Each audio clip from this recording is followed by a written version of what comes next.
All right, bear with me, guys. I'm having a little bit of technical difficulties here. I still can't get it on landscape form without me being like,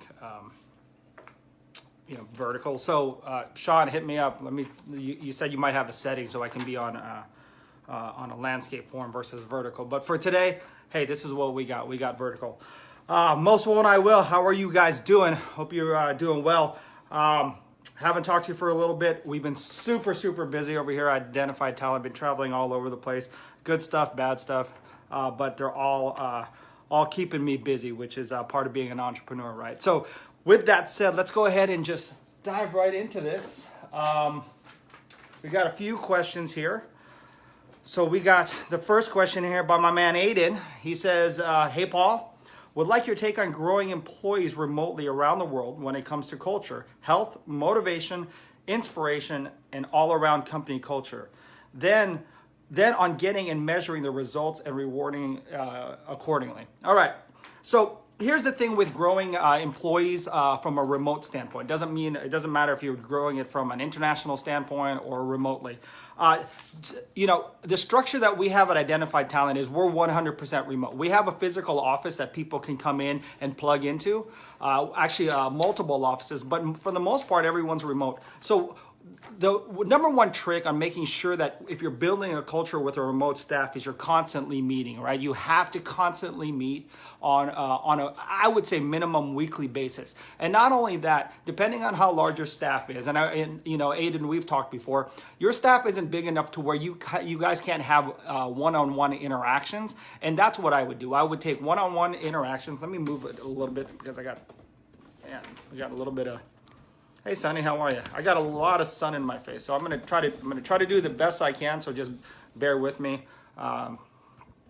Anyway, so let's go back to that. Aiden, what I was saying is that there's an opportunity for you to make sure that you're having one-on-one conversations with these guys, on a daily or every other day basis, and that's, I think, is really important. Because not only are you building a culture from a group perspective, but you're building a relationship one-on-one.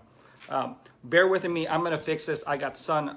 This wasn't doing this before. There we go. I think this might be better. I'm just going to have you guys dance with me a little bit. Anyway, just got a lot of sun coming in. Anyway, let's just keep it here. How about we just keep it here and then let's just keep it there. All right.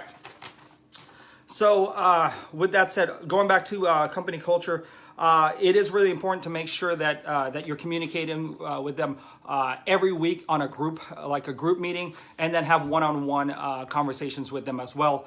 And here's something that we do. We're constantly communicating. Again, just to reiterate, we have a 100% remote staff. And what we do is if we're not getting on the phone, we use a system called Slack.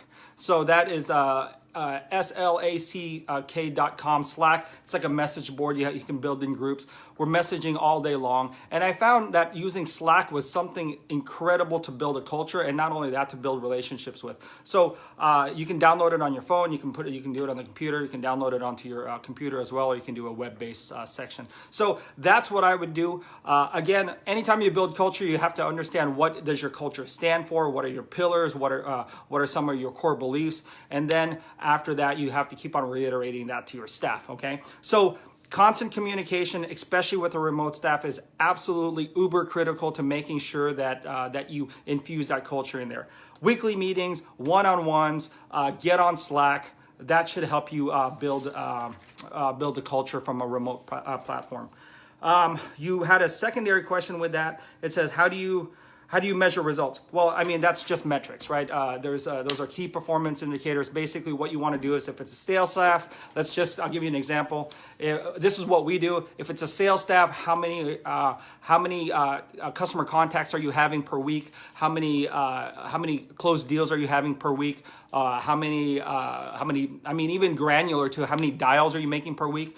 We can track all those things. How many emails are you sending per week? That way, what we do is we kind of reverse engineer things from the close of a deal all the way back from the first point of contact. So we say how many emails, how many calls, how many clients visits, and you know, how many positions are open, and how many do we close out of that. That way we understand how many calls we need to make. So like once you understand what it takes to close a deal, we reverse engineer it back that way. Then we can determine how many calls, how many emails, how many client visits, what's working, what's not working. So that's how I would set up. I mean, if that's what you're asking, that's how I would set up how to measure results, is not just like the end result, but you have to measure the actual tactical activities to get to that. So reverse engineer it, break it down first, see what it takes to close that deal, and then reverse engineer it back that way. Then that way you can put it into a system where you can track their goals using metrics and using like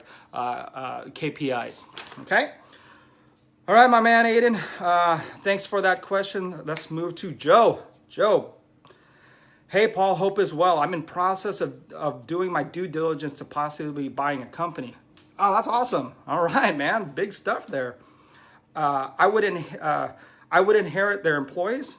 They have now. I've never bought a company, just started one, so I'm unclear on moving forward with an existing employee. So basically what I said there before I stumbled all over my words was, he's never bought a company. He just started one, so he's unclear on how to move forward on acquiring one.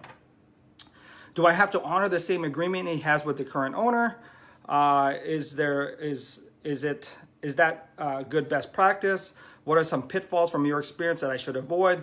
Just looking for some guidance on how to best navigate this new team member on. Okay, so let me kind of read through the words here, Joe. It says like just looking for some guidance on how to best navigate taking this new member on. So the company that I'm assuming by you saying this, the company that you're buying is like a solo person, or like a self-employed person, I guess, that has their own company. That's what I'm hearing. It's not. Or actually, you did say you would hire their employees. Okay, so let me answer it this way: that you're hiring a company with employees, and you're hiring then you're acquiring the whole entire company. We just went through this. I just went through this in July of 2017. We acquired our first company, so we bought another staffing firm. And to be quite honest with you, it was for me at least, it was a very daunting task to acquire another company. The first thing that we needed to do is I needed to bring on a good accountant and then a good attorney. So because what I needed to do is when I'm acquiring this business, I needed to see their profit and loss, all their assets, all their debts, and see exactly what's going on. And in our industry is we have a lot of temp resources, so temporary employees.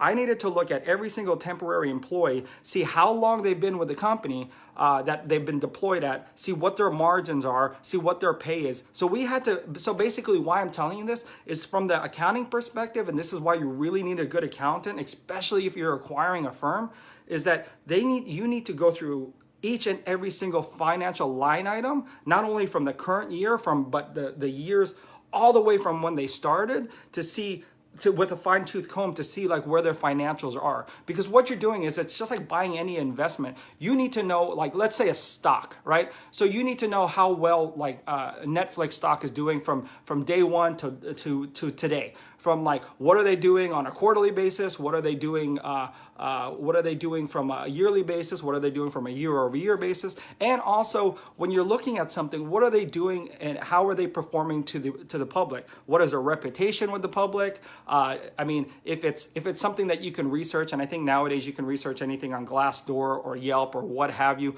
see what their customers are saying, right? So those are the kinds of things that I would look at. Also see what kind of vendor relationships that they have, meaning that what are their sub-tier suppliers saying on there? Do they have any late payments? So, I mean, basically, I can't sum it all up on just this conversation, but have a good attorney, have a good accountant, make sure you do your complete due diligence on everything, because what you don't want to do is you do not want to buy a headache. Right? Especially if you are buying a business with employees already. So those employees, understand this, is when you take over that company, that's going to cause a whole another tidal wave of insecurity or uncertainty for those employees. So what happens is the performance might drop. So when we acquired the company, performance dropped and we had natural attrition because they're like, okay, well, we're having an acquiring company. And when we acquired them, we couldn't offer the same kind of, let's say, benefits plan, compensation plans, where they're different. So obviously they're going to have some natural attrition. Sum it up. Make sure your ducks are in a row. Again, hey, Joe, give me, if you want to talk a little bit more about this, I'd be happy to talk to you about this. It is a very, very, it is a very arduous process. At least for me, and I always speak for me. I'm sure some of the mentors have acquired different companies, but for me, it was really making sure that I looked at everything and made sure that when I acquired the company, it wouldn't be more of a headache than I had to, because I'm taking them and I'm infusing them in my company and I'm blending two cultures. So, and that's another thing. You want to make sure that the culture fits right. So, I'm summarizing something very, very complicated. So, I'm hoping that maybe my advice to you isn't something that I can just, I guess the best advice to you is you got to get more help and you got to get more answers before you do any of this stuff. It's just something really, really important to do. So again, Joe, I think you're awesome. So give me a call if you want. I'd be definitely interested to. I'd be completely open to helping you out and at least giving you my 2 cents. I mean, I've only did it once, so I might not be the best guy to do it, but we successfully did it. So good luck on that, man. That's really awesome that you're doing that. Let's see. Robin, hey Robin, she says, good morning, Paul. How do you manage conflicts in your environment? You know what? I don't. I just completely avoid it, and I just take a vacation after that. So I just let them kind of just beat each other up. I'm just kidding. I don't do that at all. So how do I manage conflict? I mean, that's something that occurs on a daily basis between team members or between like managers or between clients or what have you. So I think some of the best entrepreneurs out there, some of the best business owners are the best at managing conflict. In actuality, that's when I got my MBA, that was actually one of the they had general business and finance, but then they also had conflict resolution because they knew how important managing conflict was in a business setting, right? So this is personally what I do. Now, I have to address that there's a conflict. Sometimes, I need to be, and this is kind of going back to Aiden's thing. If we're not constantly communicating to our direct reports, or if we don't have that layer of management to the employees, then you never get into that relationship where you understand that there's conflict anyway. So the first thing to prevent conflict is make sure that you are engaged and you are having relationships with your employee. That way you can start to see when conflicts arise versus conflicts just all of a sudden blow up and then now you have to resolve it. So the first thing to do with conflict resolution is make sure that you don't have a conflict, or it doesn't exacerbate itself into something that's full blown. So, however, that doesn't always happen. So when conflict arises, generally there's two parties involved here, right? I take one party, I pull them aside, I listen to them. I don't give them any kind of resolution. I just listen to what they have to say. So, let's say, hey, John, so what happened with this particular situation? Tell me a little bit more about it. Fantastic. They're going to tell me a little bit about it. They're going to give me their side. They're going to show me exactly what it is. And then I go over here and I ask Susan, what's going on with you over here? Same thing. They tell me what's going on. I take those two particular stories. So, I take those two particular stories, digest those particular stories, and then I basically put them together and we talk through it, right? At the end of the day, we're trying to accomplish something from a business perspective, and usually why there's conflict is because there's emotions that kind of pop out, and what we really need to do is diffuse those emotions first. That's why I take them one-on-one, right? So, I mean, if you really think about it, if people don't get emotional, then there's not going to be conflict because they just want to basically get something done, right? They want to get a job done. But generally what happens and what causes conflict is emotion, right? People get pissed off and then, you did this, you did that, you didn't tell me this, you didn't recognize me, you didn't appreciate me, whatever it is, right? So that's why it's really important to take them one by one, not together, because if you take them together, then they're going to start yelling at each other again. So it's like if you take one on one and you let them kind of defuse and let them talk about what's going on, that tends to diffuse the situation, and then you can get more to a level-headed, more objective conversation when you bring them both together. All right, so that's what I do when there's conflict in my business. Is basically, you know, I just hear them out. You know, usually that's all it is. I just want to get heard out. Robin, thanks for the question. Let's move right along. Heather, what's going on? Hey, so Heather, just to let you know, so we got this new puppy, right? It's just, I mean, I've never had a little tiny dog before, but it's like literally. Here, let me show you. Let me show you. Look at this.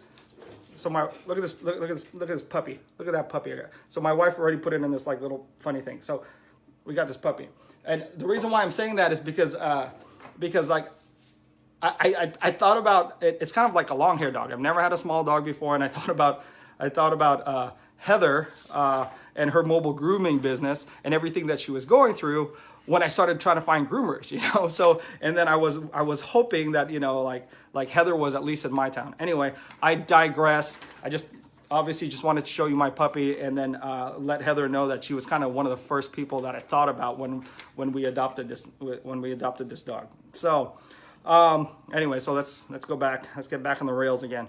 What are your thoughts on a sign-on bonus after probation period? I love it. I like bonuses, period. I think when it comes to a sales staff, or when it comes to anyone that's production related, I think bonuses are really important. I think constantly awarding people with some kind of financial gain is important, but I also think it's important to make it fun too, because, like, you know, I think people get bored after a while. It's like, okay, well, we're going to do $1,000 contest, you know, on January, and then February, and then March, and then April. So it gets kind of boring. So if you change it up and make it fun, then I think it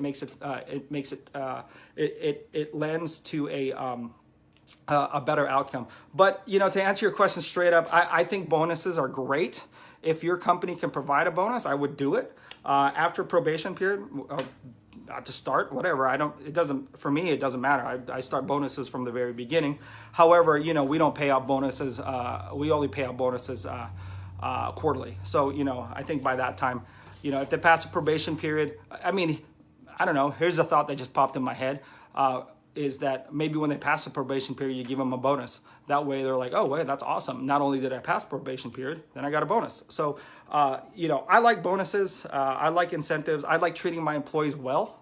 And you know, that's actually, you know, I think the biggest lesson here is that, you know, if you want to grow a company, you got to treat your employees well. You're not going to grow an amazing company without appreciating and treating your employees well. So I like bonuses. Let's see. Thanks, Heather. Again, wish you were here, because I need a good groomer. But okay, so Edwin, what's up, my man?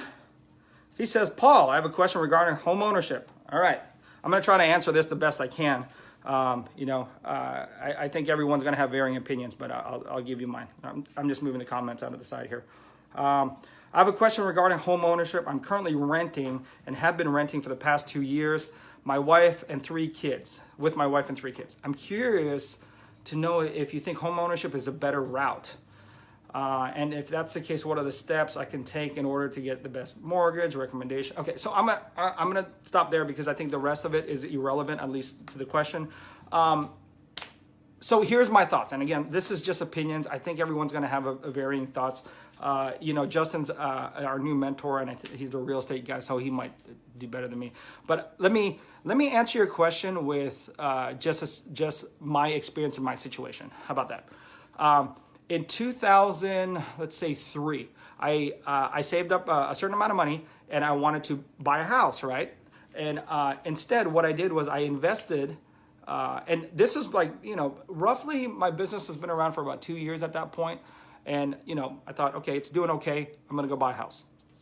So I saved up some money, and I'm in the Southern California market. So, like, you know, a down payment is ridiculous here. You know, like, it's 2,000 square foot house is about a million something in my neighborhood, right? So, you know, to put a 20% down payment, you got at least $200,000 that you got to put down. So I'm just kind of framing my situation. So the business is doing okay. you know, it's not where I wanted to be, but I wanted to buy a house and I had this money saved up at this particular time.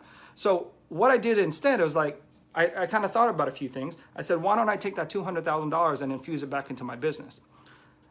By that choice that I did was that my business grew 1,400% in the last 4.5 years here. So then the house that I was gonna buy grew maybe 20%, right? So if I bought, and I thought to myself, if I bought the house, then I'd be locked into the house. I couldn't move. If I wanted to pivot my business somewhere else, I couldn't go anywhere. So for me, home ownership wasn't the right thing for me. So why am I giving you the story? Well, it really depends. You know, business is business is very finicky. You know, sometimes it's seasonal, sometimes it ebbs and flows with the market. You know, so you never know. What I didn't want to do is I didn't want to lock myself into something, a liability. I didn't want to lock myself into a property that was taking up all my cash and that was going to strangle my business for cash. So that's why I didn't do it. Now, do I like home ownership? Sure. I mean, you know, at this particular point, I don't, you know, I thought the housing market here in Southern California is too high, so I decided to rent until it cools off. So, you know, I'm kind of rambling here. I mean, it's not really, I'm just giving you my experience. For me, I don't think, at least for where I'm at with the stage of my business and what I want to accomplish, I don't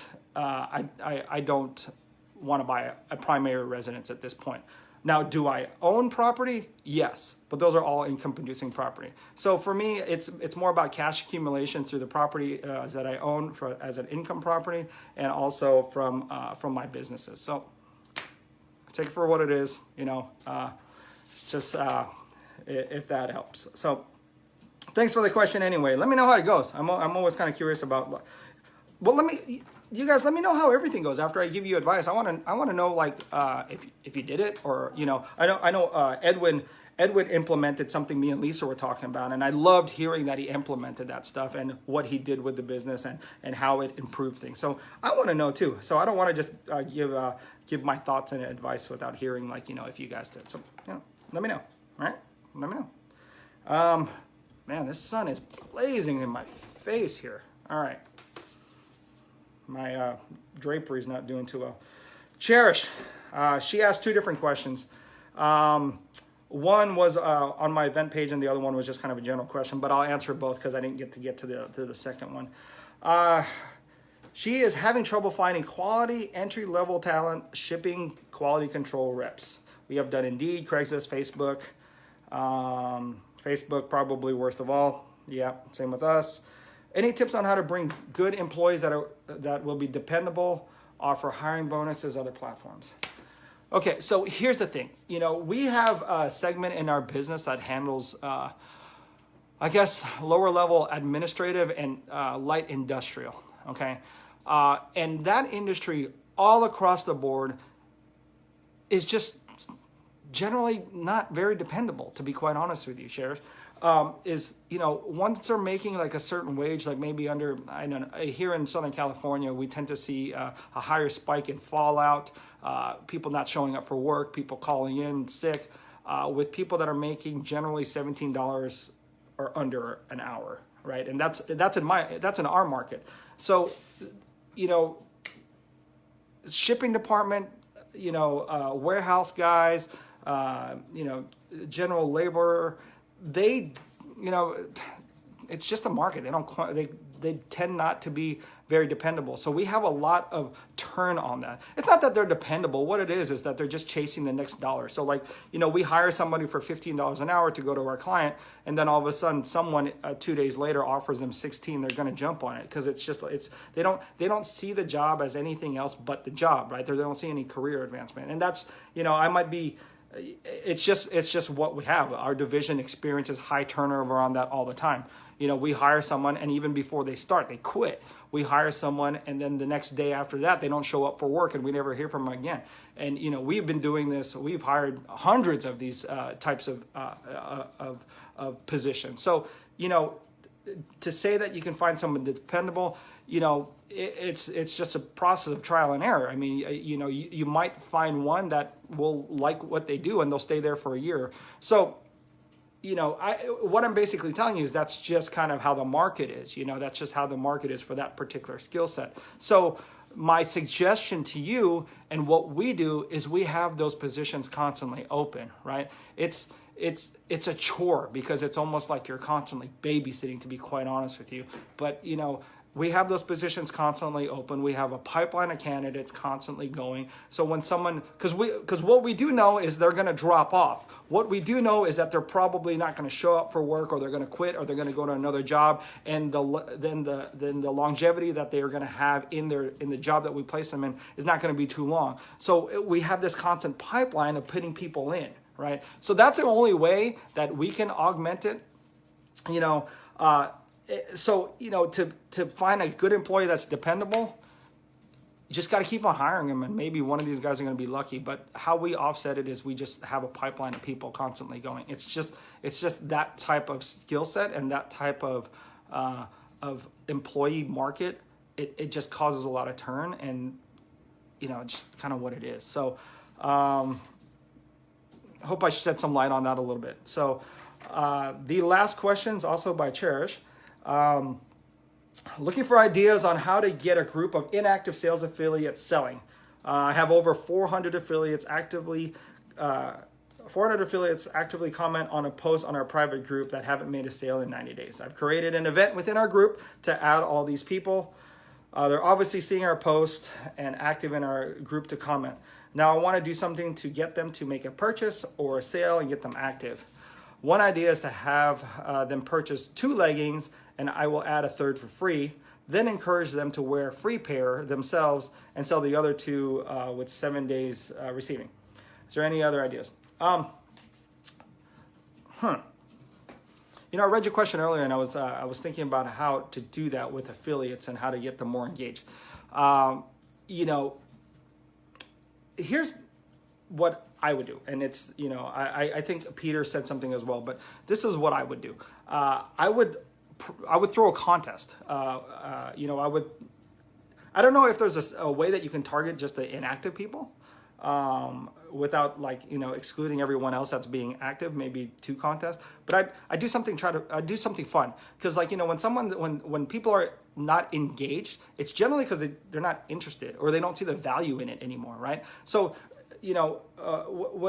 when I hear that someone is not interested in something, it's because they don't see the value in it yet, right? So obviously these 400 people that are your affiliates are not seeing the value of why they should be engaging for the last 90 days. So there needs to be value put back into into that process of them selling it. So generally what I do is, if they don't see value first, I need to try to generate interest, right? Because I can't instill value until they generate interest. So first, let's generate some interest. Now, how do they generate interest? Everybody likes having fun, right? So if you throw something fun, if you do something fun, if you do a contest, not, hey, you buy this and we'll give you this, but let's give you this, or if you do this, then you get a movie tickets, or I don't know, whatever you want to do. Or like I said, and if you guys have been watching my live stream, I send my guys to Cabo. I send my guys on vacation. I mean, they love those kinds of things, and even more so than actual financial gain. So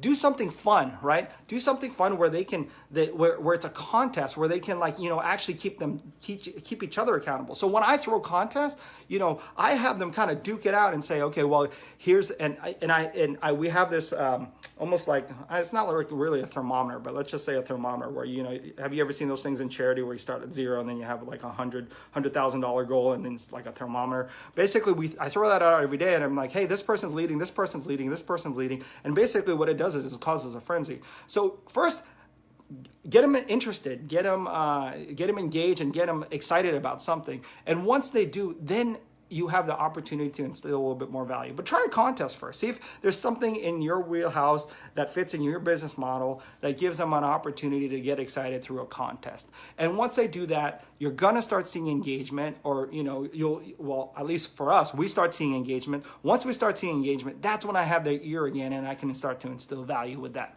So try that.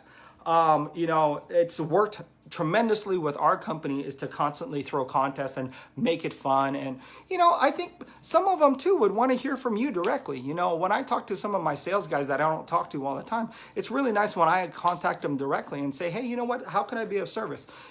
I think the best type of leadership is servant leadership. So, go out there, and the people that are helping build your business, get out and engage with them. Because the thing is, like, if they're not engaged, if you're not engaging them, why are they going to engage you? So that's something that you have to look at. Are you engaging them, right? So the leader has to take a step forward first. If they're not engaged, see what you're doing. Are you disengaged and things like that? So hope that gave you a little bit of tips. Guys, I appreciate all the questions. Sorry about the lighting. Sorry about the vertical thing here. I'll get it all figured out. But I hope you guys had a fantastic week. Hope you guys have a fantastic weekend. And I hope you guys keep rocking. So keep doing it. See you guys later. Bye.